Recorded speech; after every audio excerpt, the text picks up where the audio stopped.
पशुपतीनाथ व्रत संपूर्ण माहिती नियम पूजा प्रसाद उद्यापन. नमस्कार मातांनो आणि भक्तांनो. ओम नमः शिवाय. जय पशुपतीनाथ.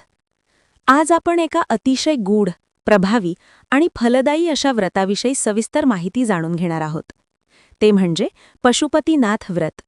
हे व्रत अनेक माताभगिनी श्रद्धेने करतात, पण दुर्दैवाने याचे नियम, पद्धत आणि सूक्ष्म गोष्टी स्पष्टपणे कुठेच सांगितल्या जात नाहीत.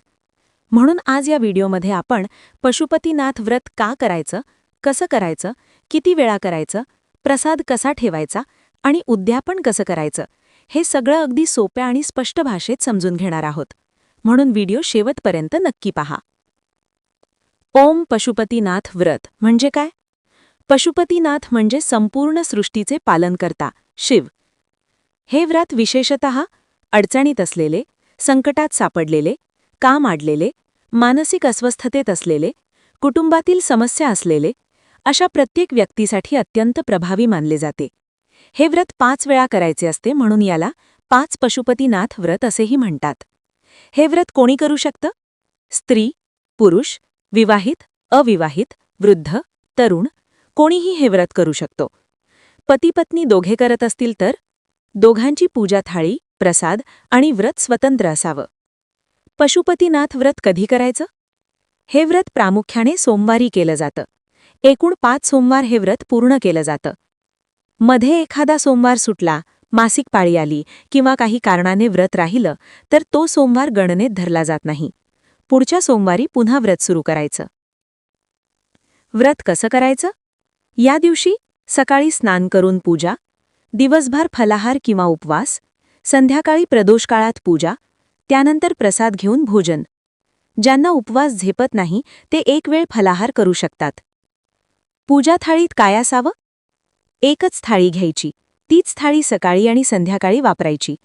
थाळीत बेलपत्र, फुलं, अक्षता म्हणजे तांदूळ, चंदन किंवा कुंकू, धूप, दीप, घरचा बनवलेला एकच प्रसाद, हलवा, शिरा, खीर किंवा गोड पदार्थ. बाजारचं गोड चालत नाही. सकाळची पूजा. स्नान करून ओम नमः शिवाय किंवा श्री शिवाय नमस्तुभ्यां या मंत्रांचा जप करा. शिवलिंगावर जल, बेलपत्र अर्पण करून मनापासून प्रार्थना करा. संध्याकाळची प्रदोष पूजा. संध्याकाळी प्रदोषकाळात पुन्हा दीप, धूप लावा, बेलपत्र अर्पण करा, मनातल्या मनात कारण सांगून प्रार्थना करा. हे पशुपतीनाथ हे व्रत अमुक कार्यासाठी करत आहे. प्रसादाचे अतिशय महत्त्वाचे नियम. वाणी हा भाग खूप महत्त्वाचा आहे. विनी प्रसाद फक्त एकाच व्यक्तीसाठी असतो. विनी प्रसाद कुणालाही वाटायचा नाही. विनी अर्धा प्रसाद मंदिरात, अर्धा घरी नाही. विनी आधी प्रसाद खायचा मग भोजन. विनी पती-पत्नी दोघे व्रत करत असतील तर दोघांचे प्रसाद वेगवेगळे. दरवाजात प्रवेश कसा करायचा? मंदिरातून आल्यावर मुख्य दरवाजाच्या उजव्या बाजूला एक दिवा लावा. मनातल्या मनात शिवाला धन्यवाद द्या. मग घरात प्रवेश करा. 5वं व्रत म्हणजे उद्यापन. 5वं व्रत म्हणजे उद्यापन. या दिवशी 108 बेलपत्र किंवा 108 तांदूळ किंवा 108 फुलांच्या पाकळ्या एक करून शिवलिंगावर अर्पण करायच्या. मंत्र ओम नमः शिवाय, श्री शिवाय नमस्तुभ्यं. शेवटी 1 श्रीफळ, थोडी दक्षिणा शिवाला अर्पण करा. पुजारी नसेल तर? जर मंदिरात पुजारी नसेल तर प्रसाद गाईला द्या किंवा गरजू व्यक्तीस द्या. वाणी महत्त्वाचे निषेध. क्ष शिवाला अर्पण केलेले बेलपत्र घरी आणू नका. क्ष अभिषेकाचं पाणी पिऊ नका. क्ष प्रसाद दुसऱ्याला देऊ नका.